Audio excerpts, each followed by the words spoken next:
In the final days of the New York mayoral race, Zoran Mamdani has been subject to an extraordinary amount of just really crude anti-Muslim bigotry. And he's responded in a truly extraordinary way by giving a speech a couple of days ago that I think is one of the most remarkable speeches that I've ever heard by an American politician. Um, and it's about being a Muslim in New York and in America. I'm sure that Mamdani's advisors, some of them, said to him, listen, don't draw attention to you being Muslim. That's what they want to talk about. You go back and talk only about affordability. That's your winning message. That would have been the standard political advice. And he emphatically rejected it in this speech. He gave a speech about being a Muslim man in New York and about demanding that he have the right to be all of himself, fully himself, in his role as a public figure and as a New Yorker. And he writes that many Muslims were raised to believe that it is only in the shadows where Muslims could embrace the fullness of our own identities. That if we are to emerge from them, from these shadows, that it is in those shadows that we must leave our faith. And he rejects that explicitly. He says there are 11 days left in the campaign, and he says, I will be a Muslim man in New York each of those 11 days, and every day that follows after that. I will not change who I am. I will not change how I eat. I will not change the faith that I am proud to belong to. That is as good a statement as I have ever heard of the America and the New York that I want to live in, particularly as a Jew.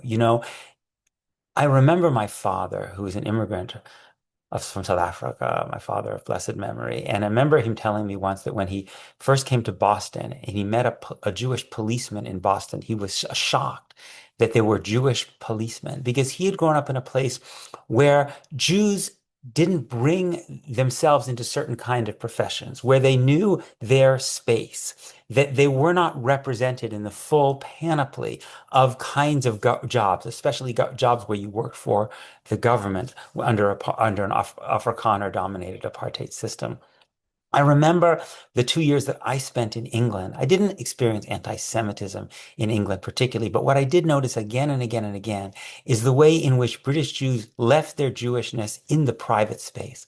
They left it at home. Didn't mean they didn't care immensely about being Jewish, but there was a kind of understanding that it was inappropriate to bring that in to your workplace life, into your public life, that in the public, on the street, you were a deracinated British person. It was at home that you were a Jew. And I remember thinking how grateful I was that that was not the bargain in the America that I grew up in, that I felt that I could bring my identity as a Jew into all aspects of my life. I could speak about it. I could speak about, I could ask for days off for Jewish holidays. I could use terminology and languages and words and ideas that came from Jewish tradition. All of these things were part of why I felt proud to be an American, why I felt fully at home in America in a way that I didn't when I was in the UK. I thought, you know what, in this place, I have to kind of like amputate a part of myself when I leave the shadows, when I go out into the public space. And I thought I could never want to live in a place where I have to do that. That's what Zoran Mamdani is saying. That's what he's demanding for Muslim New Yorkers, that they can bring their full selves into all aspects of their life. And I found it such a powerful and beautiful evocation of the America and the New York that has meant so much to Jews. It is so much the part of the reason that this country and this city has meant so much to us, is that we can gain full acceptance and we can be fully who we are without having to pretend. And when I see many in the Jewish establishment making common cause with these anti-Muslim bigots, what I think is this is so profoundly foolish of you.